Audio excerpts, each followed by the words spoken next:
Hi y'all, welcome back. Thanks for stopping back by. If this is your first time here, then welcome. My name is Lori Livers. I know it looks like livers, but it sounds like livers. It's a thing, but my name is Lori Livers and I'm glad to have you here.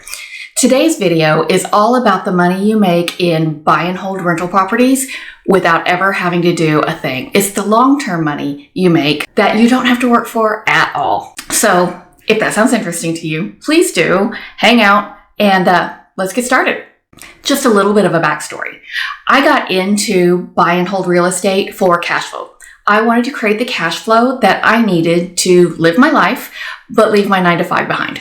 So that was my main priority in getting into buy and hold real estate, specifically rental properties, is so that I could have that cash flow on a month-to-month basis and be able to leave my 9-to-5 behind. But there are other ways that your rental properties actually make money for you. And this is the truly passive income. You don't have to work for this money at all. And I think that's really interesting. So I wanted to share that with all of you today. I personally have never purchased a turnkey property for my rental portfolio. And the reason for this is that I can't force immediate appreciation in a turnkey property. Now, let me tell you about what immediate appreciation is.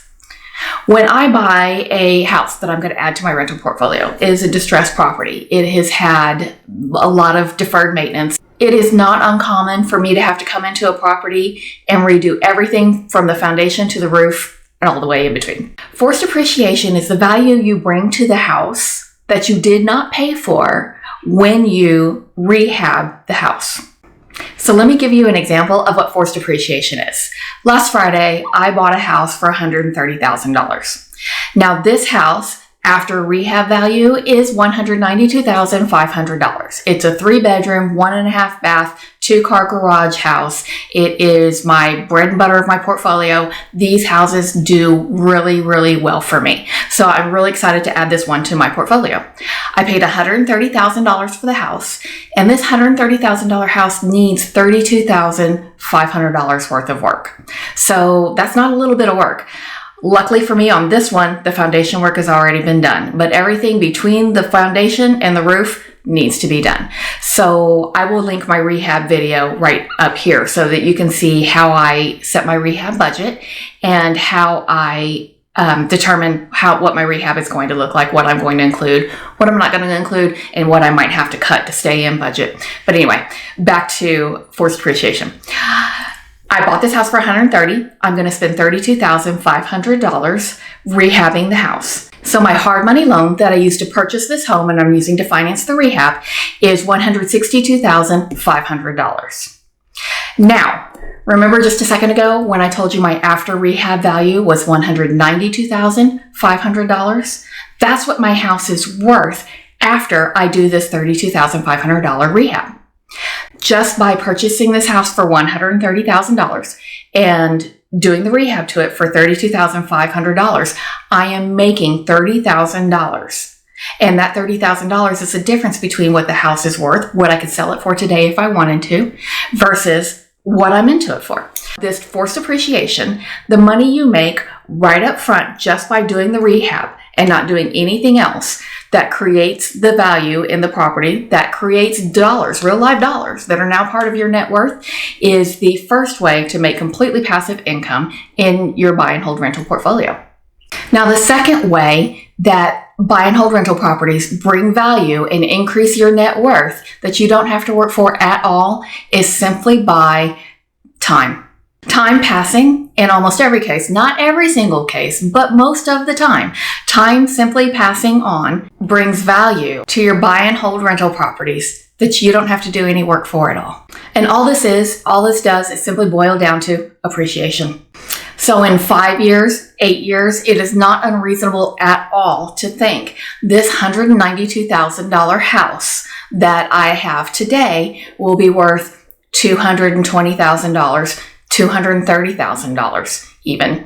Nobody can time the real estate market, and nobody knows exactly where the real estate market is going to go. It's going to go up, it's going to go down, it's going to fluctuate like any other market, any other time. In my experience, every single house I've ever had has appreciated over time, and I honestly believe that the houses that I've chosen to add to my portfolio are going to continue to increase in value over time. This value that's added to my net worth is creating income that future Lori needs that I don't need today, that I will have available to me, that I don't have to do anything for. The third way that your rental property creates value for your portfolio in the long term is simply another one that's related to time passing.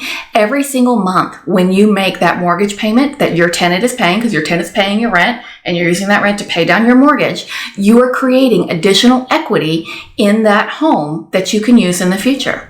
That equity is just like putting money in a savings account. It's just like putting money in the bank that you can get out at a future time whenever you decide it's the right time for you. There's a couple of different ways you can pull equity out of a house. You can, of course, sell it. That's the simplest way. You can also do a cash out refi, depending on how long you've owned it and depending on what your lender terms are. Different lenders will allow you to take different amounts of money in equity out of a property. And there's a couple of other ways to do that as well. But these are the three ways that your rental properties create long-term future income for you in a way that you don't have to do anything for. Forced appreciation. That house is worth more just simply because you bought it and rehabbed it and now you can sell it for more. That difference between what you have in it and what you can sell it for today is your forced appreciation. The longer you hold that property, the more time that passes, the more likely that property is to appreciate in value. So that $190,000 house you have today in 5 years could very easily be worth $230,000. And you've got an additional $40,000 just because you spent the time, you let it sit there and you let somebody live in it and rent it. And then the third way that that house makes future income for you is by your tenant paying down that mortgage for you every single month. It's just like putting money in a savings account that you can get at some time in the future when you decide how you want to get out of this property. So I don't know if y'all can hear these airplanes flying over right now. I live close to a military base and they do practice flights all the time. I hope that's something that's not too disturbing for you. If it is, I'm sorry. So I've said it before. And I will say it again over and over and over, that the buy process is where you make your money in real estate. By choosing the right property that you can force appreciation on, that will appreciate over time, and allowing your tenant to pay down your mortgage during that time period is really where the incredible gains are to be had in the buy and hold real estate BRRRR strategy that I utilize every day.